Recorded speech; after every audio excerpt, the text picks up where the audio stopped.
I'm tempted to begin this Q&A by just simply saying why, but I'll give you a bit more to work with.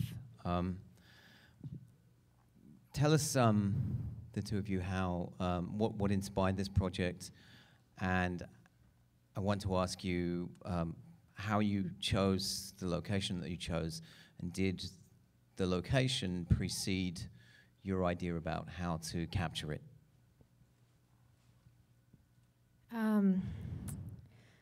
Yeah, the film was very much inspired by the location. We were both at the park for different reasons. In the summer of 2011, JP was there. He was working on another film about trains in China, and I was there working on a film about Buddhism. And we happened to be in the park. We happened to be in the city together, Chengdu, and we went to the park together because JP had been there in the past and had filmed there in the past and knew it was an exciting, invigorating space. And we went there with the intention of filming, but we didn't know what we were going to do. And we were both so excited about that place that summer and that moment. And we worked for about 3.5 weeks. And throughout that period, that's when the single shot idea emerged. And yeah. I'm curious about how the single shot idea emerged, though. I mean, did you consider other ways of capturing what was special about the location, and why did it finally seem like that was the best way? Yeah, there's a lot of reasons, actually, why we went with the single shot approach. We originally started shooting in a more typical sort of documentary approach with the idea of wanting to use montage and editing, actually make cuts and sort of build a piece that way. But there was a way in which the visual and oral impression of the place and the concentration of all of these different pockets of performance and these different activities and the flows of people sort of compelled us to make something that would be far more immersive and that would capture that kind of concentration of time and space. And we also were drawn to the approach that would be allowing the park itself and the people who make up this social space to sort of shape the film. So rather than us constructing a kind of, shooting there in a more typical way and then returning to our editing booth and starting to edit and building our own particular meaning and building a kind of hierarchy and this kind of ex post facto reflection on the space, we wanted the film to occur in situation, in situ, as we were filming. And we wanted to have this way of filming that would be receptive to accident and contingency and spontaneity, so that we were coming with a very structuralist, formal approach that allowed for this balance between a plan or control and spontaneity and contingency. How long did it take you to work out your itinerary? Because obviously you couldn't just spontaneously decide you're going to go this way, you're going to go that way. I presume that you spent some time doing reconnaissance and figuring out what would be the ideal route. And in addition, were you able to predict what would be at the different stages, different locations on that route, that there would be predictable things happening every day at the same particular time? Or did you try it at different times of day? So the film you see is basically the majority of the places that were accessible to us by our dolly within the park. That's what limited us. And we did come up with a plan and a particular route, and there was a time frame within which we could film, because we knew that every single day starting around, say, 1 o'clock, this group of dancers would be here.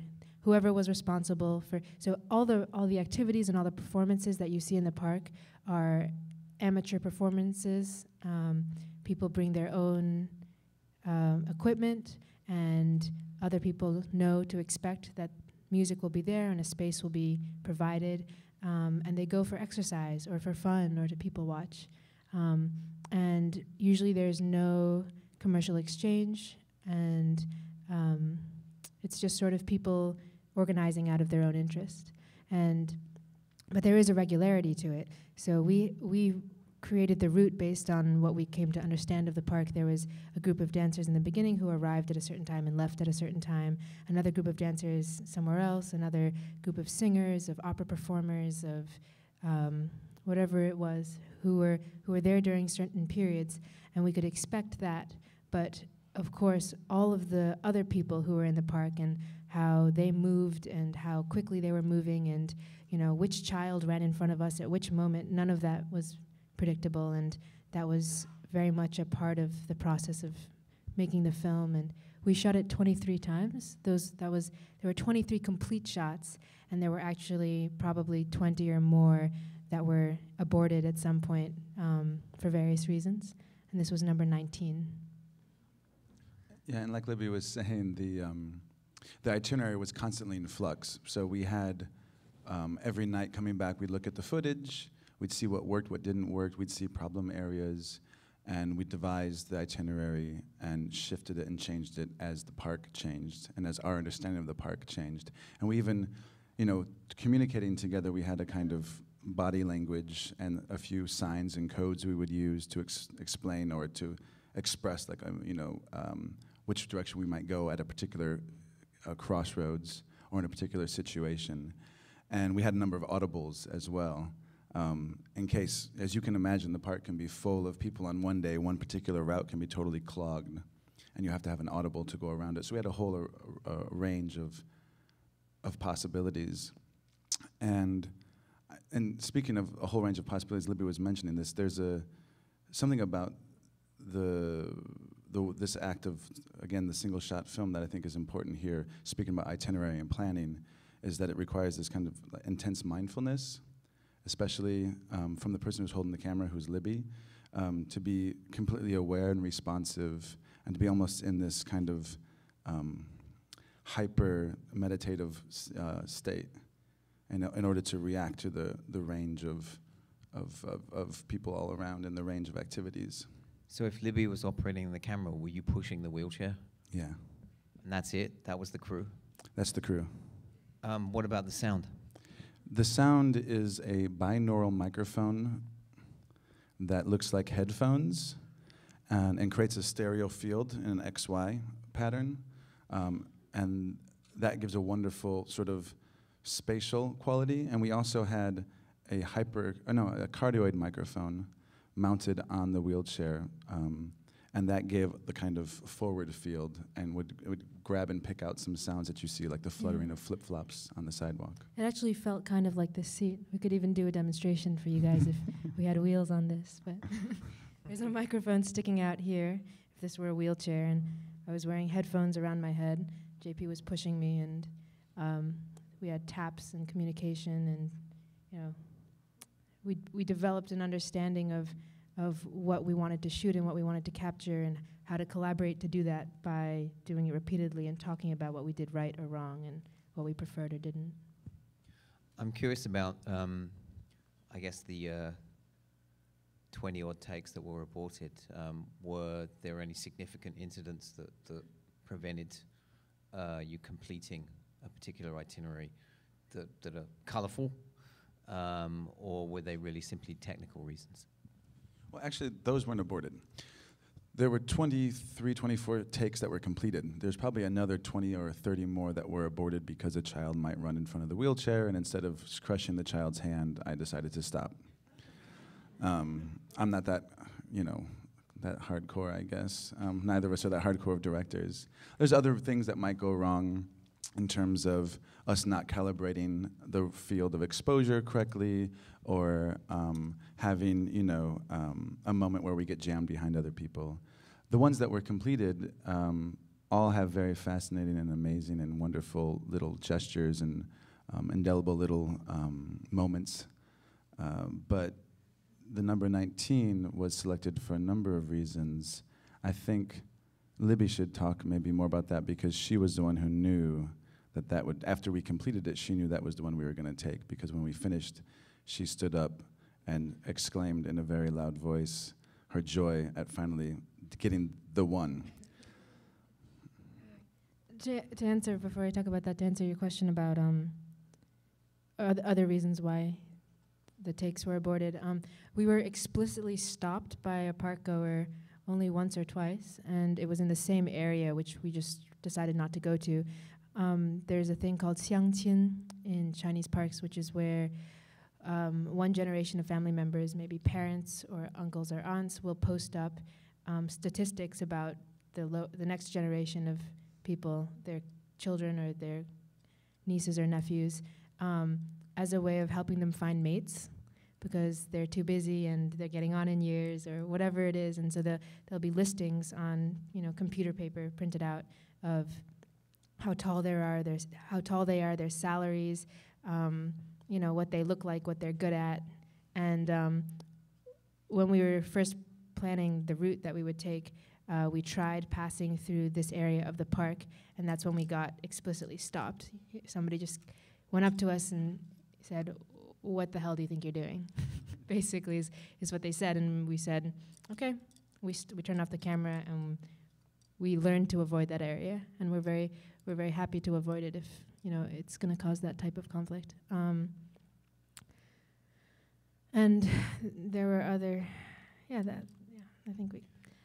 Now, I may have misunderstood, but I gather that the shot that you give us here continued for a while afterwards, but you chose to stop at this particular point. Can you talk about why this point and what happened afterwards? This shot was about 100, I think it was 121 or 123 minutes, and we cut it off at 75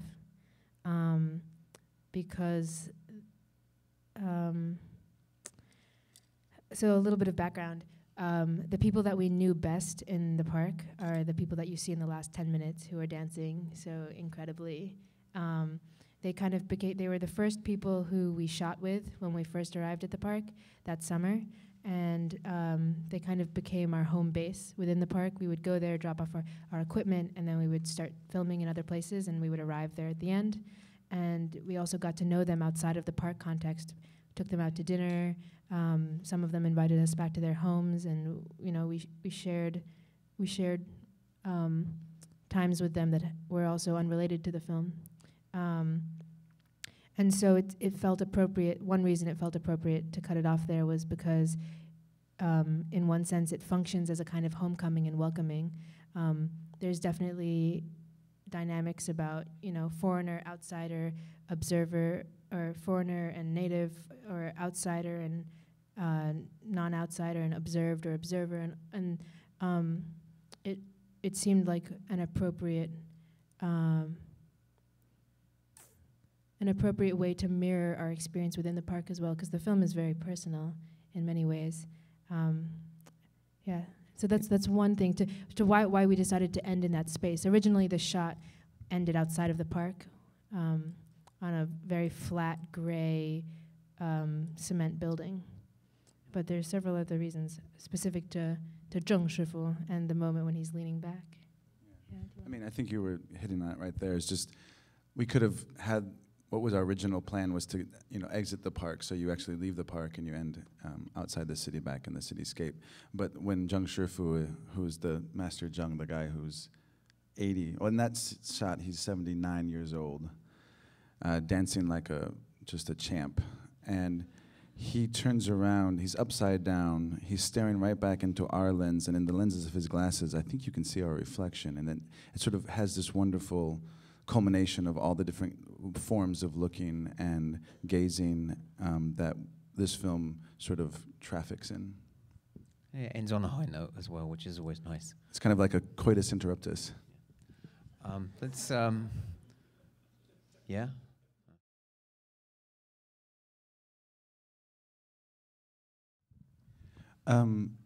So, Sensory Ethnography Lab is part of sort of my background as a PhD student at Harvard, and I've been making films with that infrastructure that the Sensory Ethnography Lab presents: cameras, microphones, editing machines that I'm able to have access to make this work, and also relationships with the individuals who are involved in that. It's kind of a loose consortium of people who are working in these ways that Gavin has mentioned. And for this film, the binaural microphones were used, owned by the Sensory Ethnography Lab, and the sound mix was done by Ernst Carroll, who mixes every film in the Sensory Ethnography Lab. So this film has the support of the Sensory Ethnography Lab in that way. But it also is doing some different things as well.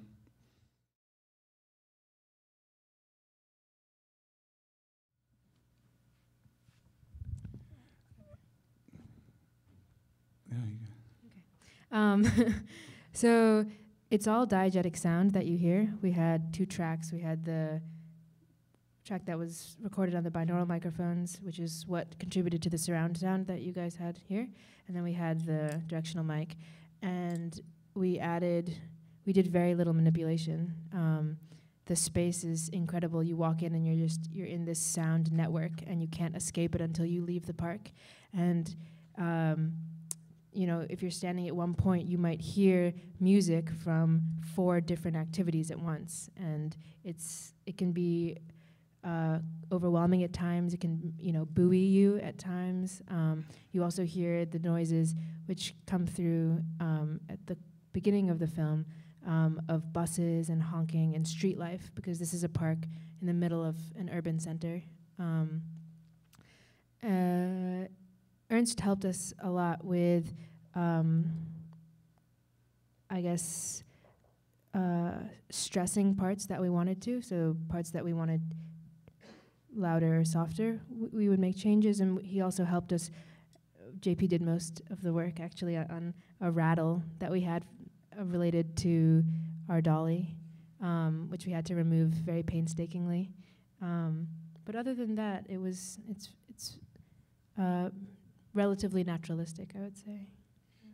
Yeah, there's no added tracks. You know, it's all just sync diegetic sound, and I think that what you might feel as these transitions in these chapters is also one of sort of the features of the park that we really wanted to be in the film, but also one of the things that sort of helped us understand that take number 19 was the take we're going to go with, because along with this almost like serendipitous transitions and movements and almost like sound edits that seem so just right and appropriate, there's a way in which the whole filming of this take number 19 felt like a culmination of a daily practice of filming. And I don't know if anybody plays music or films here. I'm sure lots of people do. And you might know sometimes, you know, when you just sort of have it right, when you're right in the spot or in the groove, when everything is humming along and resonating in the right way. And I think this take and many different elements was doing that for us as a sort of subjective experience of filming. And hopefully that translates as well in your spectatorship. We hope it does. And I think the sound was also going along with that. So that we're kind of amazed as well, the way cicadas would come in at certain moments or voices would drop out, and then as you're moving through in a more open space, you hear off in the distance the minor scale of a bass line coming in for a song from the Cultural Revolution, and then you get pulled into that spot. So all those serendipities and synchronicities were part of that selection process for take number 19. And so it's probably why Libbie knew that it was the one, but I was a little bit OCD and perfectionist, so I wanted to keep trying a few more takes, which fell to the cutting room floor. I don't know if this was something that you experienced in the moment of filming Take 19, but it did seem to me that there was a certain kind of build in the volume and the density of the sound, and I felt that kind of peaked. The film almost became hallucinatory at a certain point, and it was around the area of the Chinese opera singing, going into whatever followed that. At a certain point, it started to have an impact that was beyond just listening. Was that something that you experienced, or was that something that you worked for in the mix? Were you looking for a way to kind of have a build that wouldn't necessarily have been something that would be actually experiential if you were moving through the park? It was certainly, the progression of spaces and moods was certainly part of what we thought about when we were planning our route. We knew that we wanted the darker, sort of mysterious, dreamlike, particularly dreamlike dark space to be in the second half, and you know, we chose spaces in a way that there would be contrast, you know, in terms of sound and color and light. So in that sense, it was planned.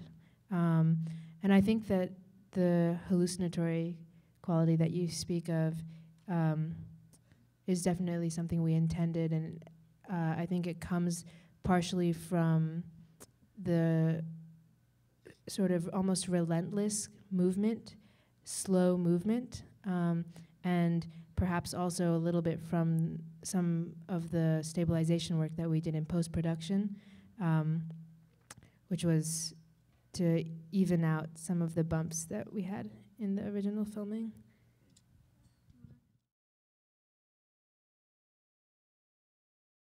Chengdu, Sichuan province, the city. Well, that's a city of people who know how to have fun. That's sort of the nickname or the sort of slogan of Chengdu. It's the city that once you arrive, you never want to leave, and that Sichuan people and Chengdu people especially know how to play, how to have fun. And People's Park is right in the center of this very playful city. And it's definitely a recreational space and a place where people seek significance in their life. People who may not have as much economic power as others that are doing really well in Chengdu. You know, it's sort of like middle class and lower middle class that these sorts of individuals that it attracts. And it has a very long history. You can Wikipedia it, actually, and find out more about the history of the park. But it goes through various different uses throughout the day and throughout the night.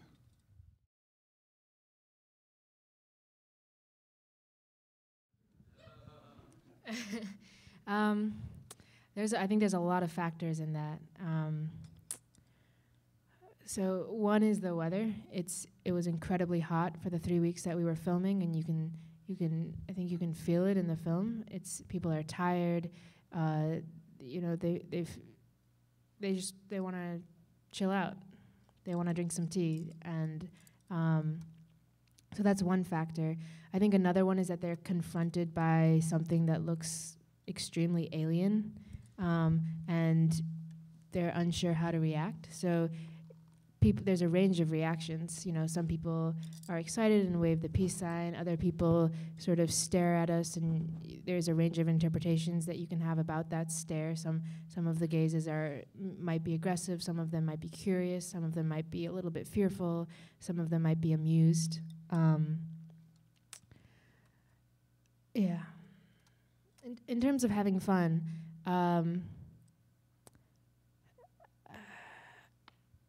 I'm not sure that you have to be smiling to be having fun. You can be engaged, you can be observing, you can be interested and amusing yourself. I think there's actually, I'll let JP talk a little bit about this. I mean, I'm overemphasizing this slogan of Chengdu because this is what Chengdu people say about themselves. And, you know, human faces register all kinds of different emotions, and interiority is not necessarily registered on a person's face. I think if you watch the film again, you'll see a whole range of expressions, from all the things that Libbie said, to some fun, to extreme fun, to perhaps totally upset and angry. Who knows what's going on in these individuals' lives at this particular time. The reaction to the camera, I don't necessarily think that people might be having fun and then stop having fun and sort of be totally stoic just because they see the camera. That might happen in a few situations. But I would just maybe encourage you to watch it again, because I think there are a lot of smiles and a lot of different emotions going on. Although we didn't we have one viewer take a look at it? So we showed it at a film festival that was basically strangled by the local government in Beijing last year, called the Beijing Independent Film Festival. And so we had to go to a secret screening space because the opening, actually the power was pulled. It'd be like if we were sitting here watching People's Park and the city government pulled the power on the Lincoln Center and we were all in the dark. That's what happened to this festival. And someone saw it and they said something about the kind of, what was the word that he used? a kind of like a lack of passion in his fellow people. He felt in this film. I don't necessarily see that. Some individuals might be registering that, but I don't see that as a kind of wash over such a number of people. I think that's kind of a gross generalization. Another thing to add is that the activities they're participating in are, I can tell you a little bit about the activities that they're participating in. A lot of the songs that they're singing are read songs from the Cultural Revolution period. And so I think there's a seriousness to it, and it's tied up with political and historical factors that may or may not be related to having fun.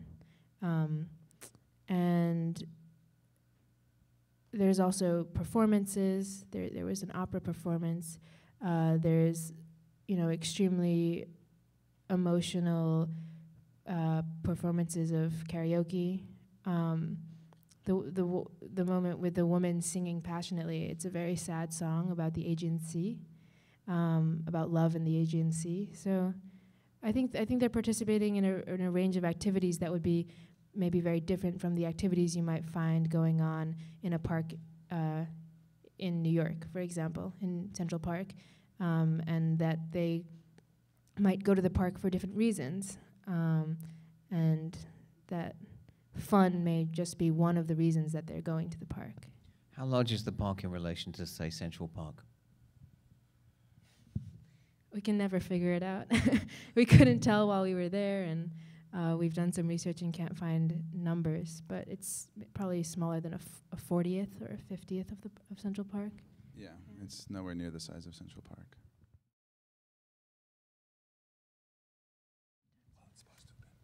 I'll answer the second question first. So it showed at the Beijing Independent Film Festival, as I just mentioned, in Li Xianting's office studio, because that was the only space that was available. It was actually still being hounded by authorities.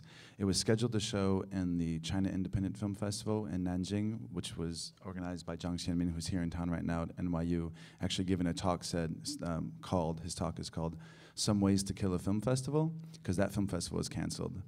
It was supposed to be showing in, I think, Yunfest, which was supposed to be happening right now, but that's also been canceled. It's been shown, it's going to show next month in Zhuge Kun's Fan Hall Film Space, which is a very important cinematheque to show independent films in China. That'll probably be canceled as well. It's been shown in a bar called what? Jaba? No, is that Jaba? That was shown and wasn't canceled. Why were they being canceled, all of these screenings? Well, there's lots of reasons. I mean, cinema's not, it's somewhat subversive, but it's not the most dangerous thing that people can be doing, right? I mean, we like to think it changes lives and changes it can make social change, but it's not the most, not the most sort of sharp critique. I think it's about people gathering together to do something independent of the state, which is actually kind of what's going on in this film as well. The state is always present, just like the state is always present at these film festivals. But what's kind of special about what's going on with these activities that Libbie was talking about is that they're not fundamentally organized by the state or by the other sanctioned activity in China today, which is consumerism and economic activity. So these festivals are, interested in art, politics, society, questions of aesthetics and futures, imagined futures, and people get together, watch movies, and discuss. And the party is nervous about that, and so they'll send people to take them down. So this is a freedom of thought issue. I think it's more about freedom of collection, freedom of gathering. I mean, they'll allow you to show your film if it's like 20 people in your office space, but as soon as it gets open to the public and 500 people show up or 200 people show up, then your power gets cut. It's also important to note that a lot of the films showing in these festivals are made by filmmakers who are often also in some way political activists, and in other cases that the films are dealing with pretty sensitive political subjects. Obviously, not every film in a festival is, and it's open to interpretation whether or not this film is. But yeah, the entire festivals are often shut down, and that can be because of the presence of one filmmaker or the presence of one film that local or national authorities or provincial authorities are unhappy with, or it can just be because people are gathering, as JP was saying, and it's never made clear to anybody why it's shut down. Yes. And we are beginning to design and think about and construct that larger multi-channeled approach just now. And we're not really sure where it will go, but we're pretty excited about it.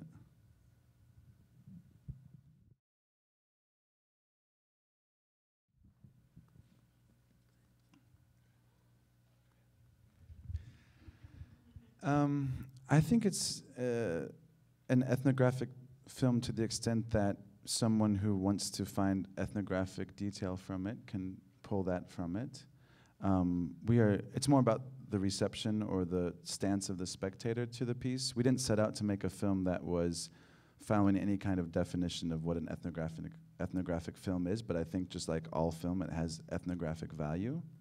It comes from a kind of ethnographic approach, not understood as a particularly specialized, disciplinary methodology, but as a kind of more general notion of spending time in a place, getting to know a place, pulling from Libbie's 20 plus years, my 14 plus years of speaking Chinese, living in China, studying China, working in China, and traveling in China. So it comes from this kind of, outsider but informed outsider positionality. Also with this sort of interest in reflexivity, sort of allowing the conditions of filmmaking to influence the film itself, and also our positionality, although we don't come out and say, hi, I'm Libbie Cohn, I'm J.P. Sniadecki, and give a kind of discursive explication of our identity, you still sense this is a view from somewhere, and you actually see speaking about reflexivity, you see our reflection in a few of the reflective surfaces in the film. I think that the way in which we're not shying away from the return of the gaze and the ways in which the sort of agency and subjectivity, the personality of individuals in the film can sort of usurp or go against or offer all different kinds of interpretations and readings. So we're kind of open to this this possibility for multiple meanings versus a kind of argumentative, ethnographic description that would be sort of going towards some sort of social theory conclusion. So it'd be more on the sort of postmodern end of anthropological discourse. Another thing to add, I wanted to say two things. One about our openness, arriving in this space without any prescribed goals or intending to portray anything particular, but being receptive to what we found there and, coming up with a method of portraying or capturing what we found there, which was inspired by the space and the place itself. And JP touched on that when he was talking about openness. And the other thing is our patience and our attention to detail and to gesture and to movement and to, the material world of the park and of these people who were in the park on that day. We had a really interesting conversation with a journalist yesterday about how gestures, small little gestures, work within narrative film. How they can sometimes they're not a point of attention necessarily, but they exist and they can be extremely meaningful to viewers. And in a sense, in our film, these strings of gestures are actually the narrative itself. They form. One of my favorite moments in the film is about 7 or 8 minutes in when there's a young girl twirling around with her father. And she appears and disappears behind and in front of her father. And she looks straight at the camera and she smiles innocently, and then she runs off. And then immediately we move from that gesture and that moment and that reaction and that encounter to this older couple, this woman with an incredibly cryptic, but to me what seems pained, it's just a personal take on her look, and she stares straight at the camera, and it's an incredible movement from, it's an incredible contrast between ages and reactions, and knowing the history of China, it carries so much more meaning. And so in the sense of recording these details, it can also be seen as ethnographic, certainly.